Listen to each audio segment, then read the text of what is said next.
et s'effondre presque instantanément sur le sol et meurt. Son visage est horriblement tordu par la douleur, témoignant d'une terrible souffrance. Abasourdi, le pape repose prudemment sa tasse avant de boire. Il est certainement conscient que le café empoisonné lui était destiné.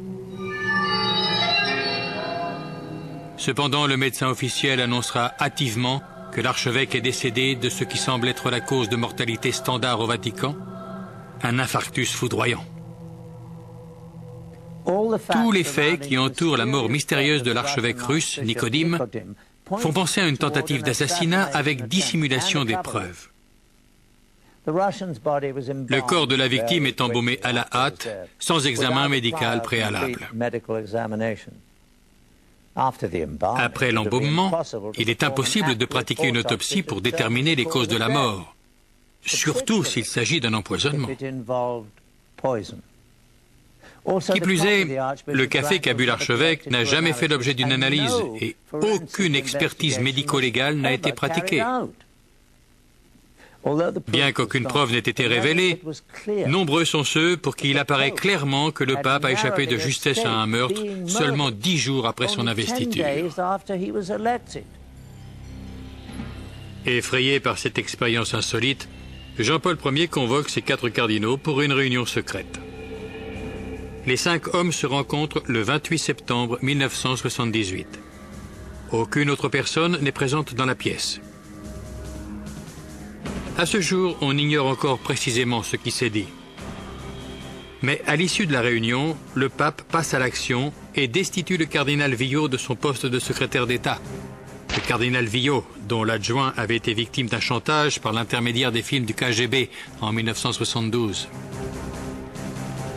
Au cours des 6 années qui se sont écoulées, il y a fort à parier que le cardinal lui-même s'est laissé prendre dans la toile des Illuminati.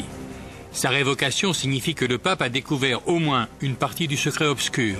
Mais même Jean-Paul Ier ne peut échapper au destin que lui réservent les Illuminati. Ce soir-là, le souverain pontife se retire dans sa chambre plus tôt que d'habitude, emportant des notes détaillées sur la réunion secrète sur lesquelles il doit statuer. À 5 heures le lendemain matin, la préposée la plus proche du pape, sœur Vicenza, est inquiète. Sa sainteté n'a encore jamais dormi si tard. Elle jette un œil à travers la porte. Jean-Paul Ier est assis dans son lit, sa lampe de chevet allumée, comme s'il lisait. Des feuilles sont éparpillées autour de lui.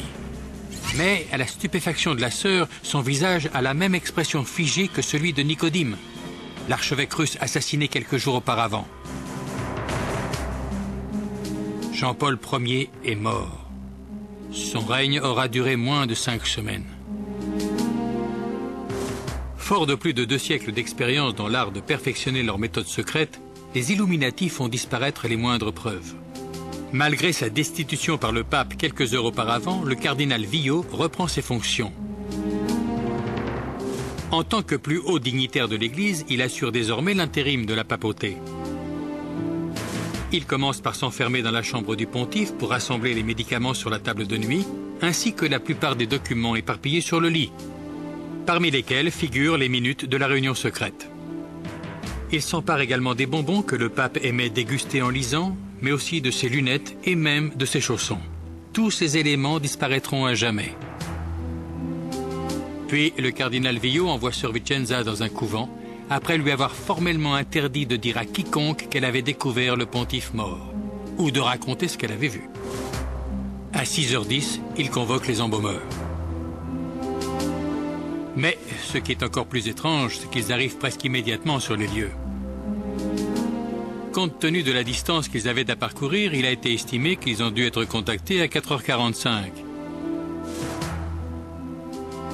Soit 15 minutes avant que sœur Vicenza ne découvre la mort du pape. À 7h30, la nouvelle est rendue publique. La cause du décès est un arrêt cardiaque.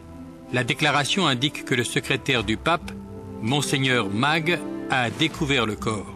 L'heure officielle de la découverte est avancée à 5h30. Lorsque le communiqué est diffusé, les embaumeurs ont déjà fini leur travail, comme ce fut le cas pour l'archevêque russe mort 23 jours plus tôt dans des conditions étrangement similaires, toute possibilité de pratiquer une autopsie fiable est éliminée. Toute chance de déterminer l'éventuelle origine criminelle de la mort de Jean-Paul Ier est désormais impossible.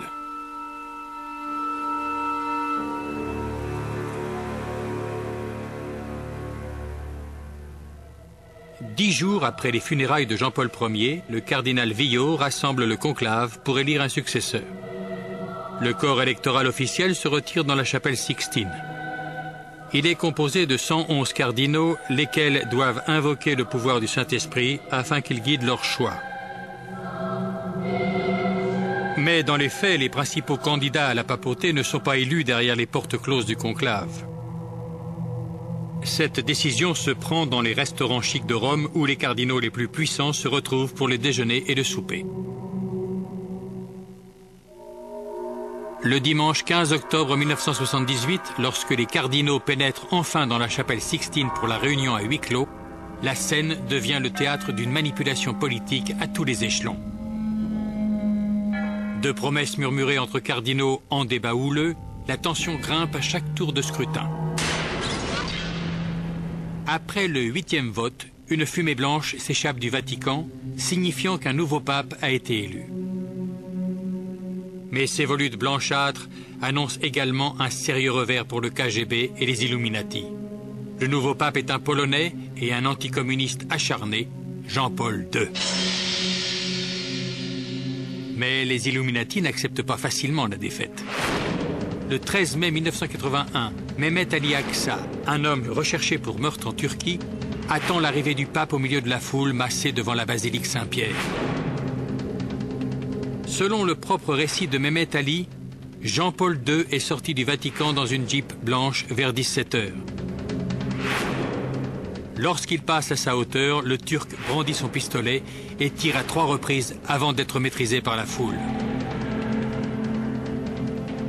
Le pape est gravement blessé, mais il s'en remet et poursuit son pontificat. Ali Aksa commence par affirmer qu'il a agi de lui-même. Mais les enquêteurs sont vite convaincus que cet homme instable et dangereux n'est que l'instrument d'une conspiration de bien plus grande envergure. Ali Aksa finit par avouer que son acte est le fruit d'une conspiration bulgare orchestrée par le KGB. Des allégations que l'Union soviétique et la Bulgarie s'empressent de démentir. Lorsque le jury condamne Ali Aksa à l'emprisonnement à vie, ce dernier semble choqué de devoir porter à lui seul la responsabilité de son crime. Il commence alors à livrer les détails précis de la conspiration aux enquêteurs italiens et lâche tous les noms. Le 25 novembre 1982, Serge Ivanov Antonov, un employé de la compagnie aérienne bulgare, est interpellé à Rome et accusé d'être impliqué dans la tentative d'assassinat. Très vite, la liste des suspects s'enrichit de 3 ressortissants bulgares et de 4 Turcs. Au mois de juillet 1983, lors de son transfert vers un autre centre de détention, Aksa s'adresse publiquement aux journalistes en accusant le KGB et les services de renseignement bulgares d'être mêlés à l'affaire. Par la suite, il explique avoir été entraîné en Bulgarie et en Syrie par des agents du KGB, experts en terrorisme international. Il dénonce également la complicité d'Antonov et de 2 employés de l'ambassade de Bulgarie.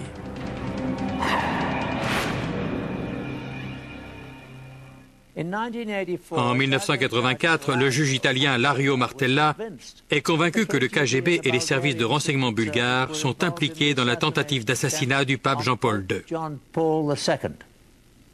Le juge se fonde sur les faits suivants. Aksa s'est servi d'un faux passeport parfaitement imité pour s'introduire en Italie. Un document qu'il n'a pu se procurer qu'auprès d'une source disposant de moyens extrêmement sophistiqués.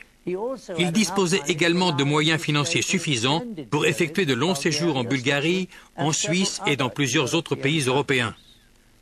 En outre, la preuve a été établie qu'il avait bénéficié d'aides substantielles pour ses activités en Italie, et ce, jusqu'à la tentative d'assassinat.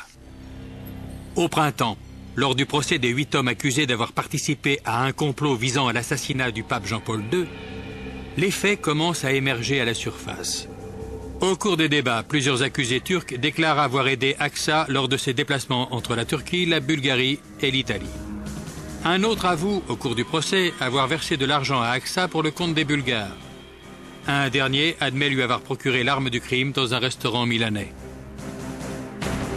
Mais dans les années 80, après 2 siècles d'infiltration des hauts lieux, les Illuminati ont apparemment pris le contrôle des cours de justice italiennes. Au final, à la stupéfaction de la plupart des observateurs, la Cour italienne estime que les preuves rassemblées ne permettent pas de condamner les conspirateurs. Si l'affaire Aksa a illustré que la communauté secrète avait bien compromis le système judiciaire italien, elle a également démontré que les Illuminati avaient atteint le sommet de la hiérarchie du KGB. En 1990, Viktor Ivanovitch Chemov, un commandant du KGB passé à l'Ouest, fait un aveu troublant. Avant de fuir l'URSS en 1980, il a reçu l'ordre d'obtenir tous les renseignements permettant d'approcher le pape physiquement. L'ordre est signé de la main de Yuri Andropov lui-même, alors chef du KGB. Le même Andropov qui sera nommé quelques années plus tard à la tête de l'Union soviétique.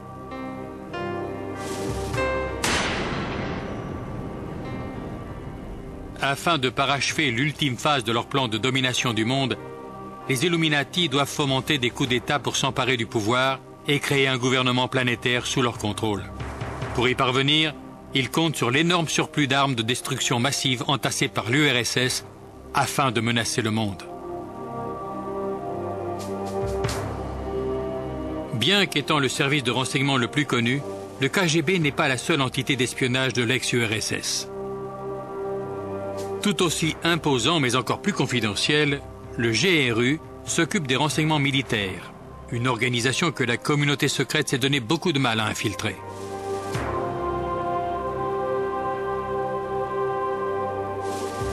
La preuve qu'ils y sont parvenus se trouve dans les documents top secrets du GRU que nous avons obtenus au marché noir en Russie.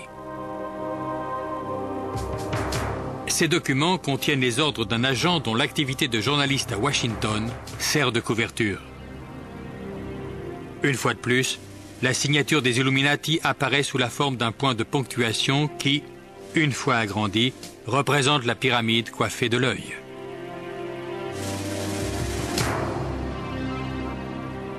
Tandis que le KGB recueille des informations sur les dirigeants de tous bords et influence la politique à travers le monde, le GRU rassemble des renseignements indispensables aux objectifs militaires.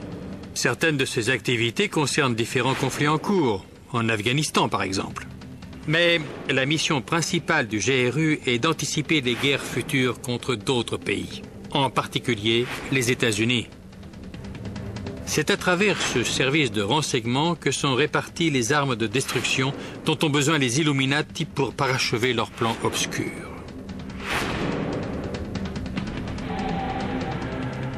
Les agents secrets du GRU sont parfaitement formés pour ce genre d'opération.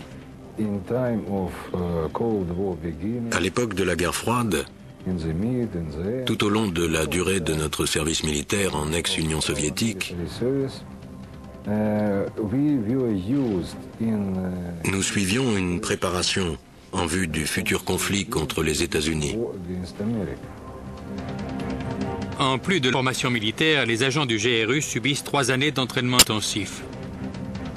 Ils apprennent à manier tous les outils et les techniques d'espionnage et deviennent des experts en matière d'explosifs.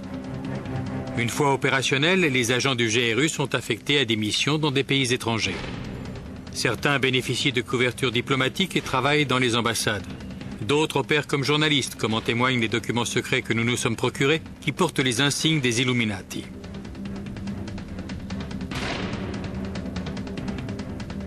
Stanislav Lunev est l'un de ces agents, un ancien colonel, qui en 1992 a